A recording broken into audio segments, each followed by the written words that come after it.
Welcome back to another episode of the Pax What She Said podcast. I'm one of your co-hosts, Maggie Loney, joined as always by Perry Goldstein. We have just watched the Packers make their first pick in the 2024 NFL Draft, selecting offensive tackle Jordan Morgan out of Arizona. Perry, we know this isn't going to take very long, right? What are your thoughts on the Packers picking a tackle? Who was on the board? We'll talk about it, but thoughts on the initial selection? Definitely a little surprising. I think just like given the way the board was falling all night, it was like, oh my God, they're gonna have so many choices. Look at all the choices, all the corners are falling. Could they trade up? And like we were so highly focused on defense, then um they went and took an offensive lineman, which again, we have been saying all lead up to the draft. Position of need. This is a great year to need an offensive lineman, an offensive tackle. um, I'm not going to pretend that Jordan Morgan was on my list of guys that I thought they were going to take in the first round, quite frankly.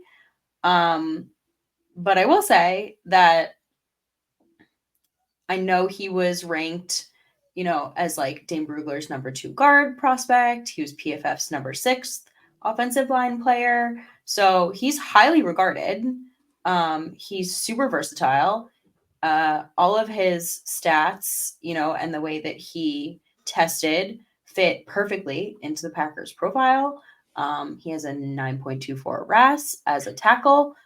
He's made starts at left tackle.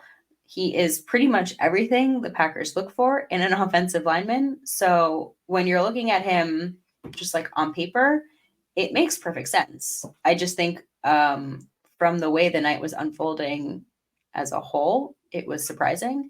But my gut reaction is great, protect Jordan Love. That's what you want. You have your franchise quarterback, you have your offensive weapons, you have your new running back. Go protect the quarterback and go create some run lanes.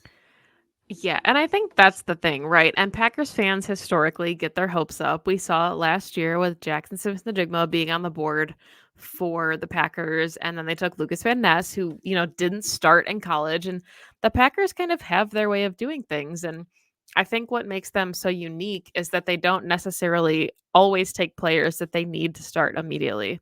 Rashawn Gary, another example of that. They selected him in the top 15 when they had Zadarius Smith and Preston Smith.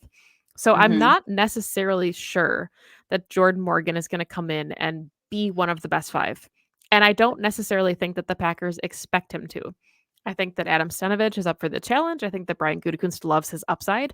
And I think that that's what matters. They talked about position versatility. He can play tackle.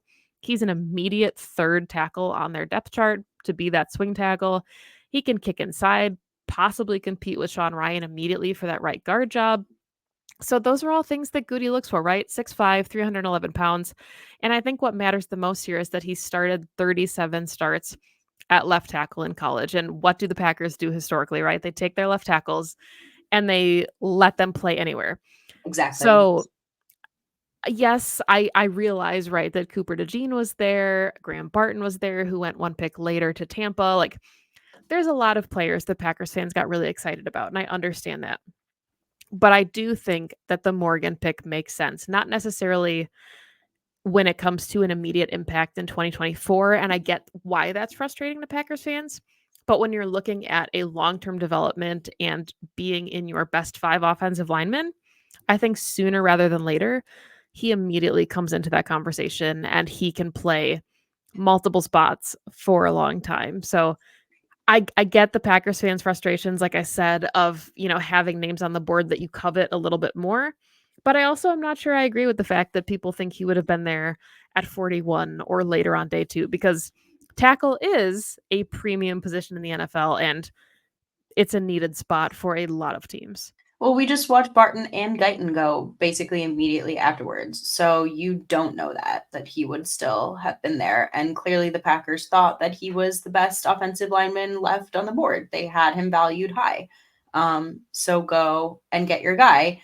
And to your point, we don't know if he's not going to be a starter in the Mhm. 2024 season. It's a long season, and offensive linemen are incredibly injury prone. It is a very difficult position to play, hard on your body. And your Good said it. Like, we can't anticipate there. We know what our needs are now, but we can't anticipate what our needs are going to be in 3 months, 6 months, 9 months, a year. So I think it's just too important. And we knew going into this draft that the Packers were going to take multiple offensive linemen, whether that was going to be first round, third round, sixth round, third round, sixth round, seventh round, like they always do, all late. I think it is a little bit jarring to see the Packers take an offensive lineman this early because they haven't done it in over a decade. They usually do it in the later rounds, right? They find those hidden gems, but it's just different this year. The prospects are different. The needs are different. Their quarterback is at a different point in his career than we've had in quite a while. So we just don't know. He might end up being a starter by like week 6. Like we have no idea. But I don't think it's ever a bad thing to be going into camp with multiple options at And that's what tackle. happened. That's what happened with Elgin Jenkins, right? Like, he did not technically win out the starting spot, and then Lane Taylor got hurt right away early in the season, and Jenkins came in and never gave the job back, and then he plays Right. anywhere. And, as we're recording this, because we wanna get this reaction out there, Jordan Morgan is on the phone with the Packers, and he's answering questions from the media, and he has said, like, "I can play anywhere, I just want to win." So I do think that immediately going into camp, you're gonna see him get some looks at left tackle. He'll get looks at right tackle. He'll get looks at right guard. I think the Packers will see where he fits. And they're so big, right? Adam Stenavich, Matt LaFleur, they always talk about having their best 5 offensive linemen out there. And I think offensive line is one of those positions too. Like, we need to realize this isn't going to inhibit them from taking someone else on day 2 or day 3. Like, they're probably going to leave this draft with 3 or 4 big guys because that's what they do. And they value depth and they value competition. And as we saw, unfortunately, throughout the season, like, you're one injury away from rotating and shuffling your entire line. So Morgan is a little bit more of a project than maybe some of the other tackles that were available, but where the Packers were picking and given what the board looked like, I think it's such a Packers pick, the same way that Lucas Van Ness was a Packers pick last season, right? So Packers. And we've talked about it. Brian Gutekunst has deserved that grace from Packers fans to be able to go out and say, "Hey, I'd rather take a guy too early than go draft for an 80 or too late." So to me, I'm fine with it. I think there's a ton of options left here for the Packers on day 2. So maybe let's segue into that. Tons of names still on the board as we see kind of the end of round 1 close out. Given that the Packers have invested that first round pick in an offensive tackle or a versatile lineman, I guess if you want to make it more general, where do you see them going? 4 picks on day 2. So really a lot of options. Do they move around? Do they stand pat with 4? Do they move up? What are you thinking and where are you going? Well, I'm glad you segued this way because I think my next point was going to be like people love to look at the first round as like an indication of the way this draft is going to go. And you forget that like it's just one pick. The Packers still have 10 picks to go. Like this draft is far from over. And they have still, what is it, 4 more top 100 picks? Yeah. Like tons of value still. And I really do think that this draft's like sweet spot is still to come. It's the second round. So I think safety is going to be at play at 41. You and I have talked ad nauseum about a number of safeties we really like. Definitely at play. I think some of the top linebackers are definitely at play. Edgerrin Cooper is probably someone I would have my eye on there. He also came in for a visit. I think they can definitely still go offensive weapon if they want. Running back, wide receiver, not off the board, maybe a little bit later. So they're in a really good spot here. I also think Goot can move around. He's got his 2 second-round picks. He has two third-round picks. Yep. Yeah, 2 third-round picks. So a lot still to be done on day 2. A lot. What are you thinking? Yeah, I agree. Just really quickly, I want to circle back because, like I said before, as we're recording this, Jordan Morgan is talking to the media, and he actually listed David Bakhtiari as one of the players that he studied a lot preparing for all of this and just models his game after. So I think that's a really cool moment. And we saw David Bakhtiari shout him out on Twitter. So really special there To that point too, one of his knocks is the short arms. And every time right, I people say love that. I'm like, do we not forget that that was like David Bakhtiari's whole knock too? And then it like literally did not matter at all. Yeah, but like to go back to the conversation, we're looking at there's only a couple picks left, so potentially some of these guys could go, but really nice corners still on the board for Mhm. the Packers if they want to go that route. A couple safeties. You and I talked about Jaden Hicks, loving him. Cole Bishop is there. Javon Bullard, Tyke Smith. I think potentially on day 3 is a fun fit. Obviously, Oladapo I have to talk about, but Of yeah, course. so some good safeties left. Junior Colson from Michigan, another inside linebacker.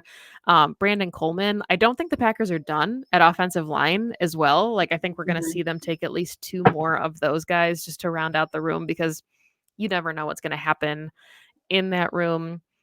So yeah, I think there's going to be some skill position players involved here, potentially a wide receiver earlier than we expect, certainly a running back at some point. I think on day 2, maybe day 3, depending on how they're feeling and how the boards fall. But yeah, this is one pick, guys. It is at a position of need, whether or not, you know, Morgan probably wasn't the highest on anybody's board necessarily compared to some of the other tackles that were available, but really like his position versatility and he just fits Yeah. what the Packers were looking to do. So hang in Yeah. there. Packers have 10 picks left, might trade a couple, might grab a couple more, but 10-ish picks left over the next couple days. And the draft is in one night. We always say that. And the Packers are going to find their guys. Don't forget, the Packers are about to pay big, big money to 10, big money to 10, and you want to keep him upright. You want him playing every game into the playoffs and to a Super Bowl. And how do you do that? With the big boys up front. They are super, super important. It's not sexy. It's not exciting. It's not Terry and Arnold falling to 25 as she cries into her microphone, And I but think, it's like, this is the important.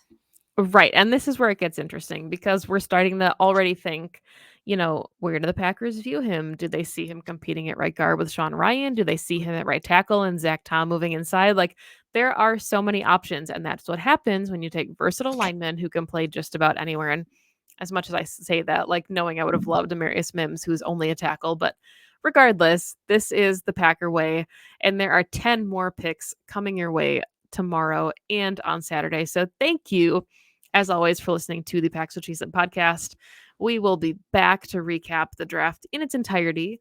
Once all of those picks are made, we'll talk about all of them, our favorites, some that kind of shocked us, who we liked, and who we're still scratching our heads on. But 2024 NFL draft is finally here. We have waited so long. The Packers at pick 25 stay put and select Jordan Morgan, the offensive tackle out of Arizona. Thank you, as always, for listening to the show. You can find us on YouTube or on Twitter at PWSS Podcast. You can find Perry on Twitter at Perry_Goldstein. You can find me on Twitter at Maggie J. Loney. And we'll be here talking about the draft because we love Yeah, it. we will. So stay with us for days 2 and 3. Thank you as always, and go Pack Go. Go Pack Go.